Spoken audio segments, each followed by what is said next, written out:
नमस्कार, वंदे मातरम। दोस्तों, स्वागत है आप सबका सैनिक पाठशाला में। जब एक हवलदार ने गुहार लगाई तो पूरा देश उनके पीछे हो गया। जी हां दोस्तों, हवलदार प्रभाकरन एम, जो कि तमिलनाडु के रहने वाले हैं और वर्तमान में जम्मू कश्मीर में पोस्टेड हैं।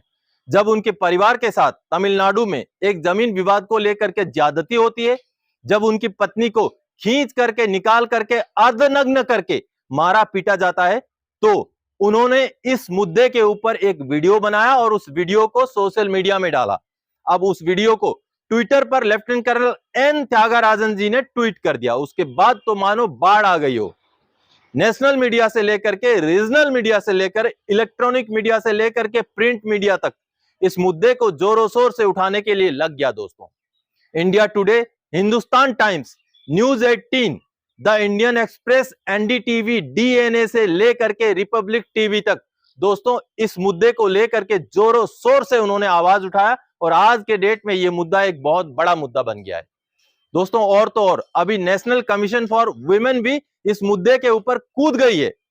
नेशनल कमीशन फॉर वुमेन यानी कि महिला आयोग की मेंबर जो कि तमिलनाडु की खुशबू सुंदर जी ने यह साफ लहजों में बोला है, चूंकि ये एक महिला की अस्मिता, उनकी इज्जत से जुड़ा हुआ मामला है, तो महिला आयोग भी इसमें कठोर तरीके से संज्ञान लेने वाला है।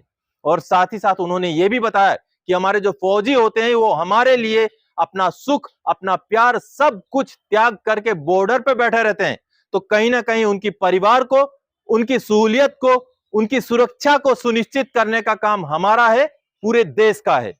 तो इस बात को मानते हुए उन्होंने कहा है कि आगे आने वाले दिनों में इस मुद्दे के ऊपर महिला आयोग की भी कड़ी नजर रहेगी दोस्तों। हालांकि जो जिला प्रशासन है, जो पुलिस की तरफ से यह भी दावा किया गया था कि महिला के साथ ऐसा कुछ नहीं हुआ है, उनको कोई चोटें वगैरह नहीं आई है, लेकिन त्यागराजन जी ने, लेफ्टिनेंट कर्नल त्यागराजन जी ने और एक ट्वीट कर दिया जिसमें उन महिला का घायल होने के तस्वीर भी डाल दिए और साथ ही यह सवाल पूछा कि अगर ऐसा कुछ नहीं हुआ है तो महिला गवर्नमेंट हॉस्पिटल में भर्ती क्यों हुई, महिला के शरीर में जो चोट के निशान है वो कहां से आए। तो कहीं ना कहीं मेरे ख्याल से स्टेट जो एडमिनिस्ट्रेशन की तरफ से इस मुद्दे के ऊपर लिपापोती की कोशिश की जा रही है, लेकिन अभी यह मुद्दा इतनी जोरों शोर से उठ चुका है कि अब इसके ऊपर लिपापोती करना बहुत मुश्किल रहेगा। तो दोस्तों चलिए मैं आप सबको सुनाता हूं कि खुशबू सुंदर जी ने उस मुद्दे को लेकर के क्या कहा है, जो कि मेंबर है नेशनल कमीशन फॉर वुमेन यानी कि महिला आयोग की। उनको सुन लेते हैं। About when a Jawan raised an issue on the Twitter saying that his wife was stripped and she was beaten by it was a family feud, yes, but she was stripped and beaten, and he said that his family is not safe. So we had to take up the issue because when we have our Jawans who are at the border looking after us, protecting us, giving up their lives, leaving everything behind, their families and everything, their loved one behind, and they are there in the worst conditions, and yet they protect us.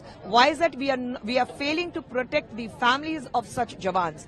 And when a woman is stripped and when a woman is beaten, we as NCW will not keep quiet, and that is why we had to take up the issue. So what did the DGP say? DGP has given us an assurance that he will look into the issue. People are already investigating. There is an IO who's investigating. So IOs are already looking into it. 2 people have been arrested. And yes, he agreed that there are 2 sides of the story, because any story will always have 2 sides. So you have somebody from the other side saying that how the other family, the Jawan's family attacked first. We also have a video. I'm saying whoever is responsible for violence should be definitely detained and they should be questioned, and if the guilt is proven, they should be punished.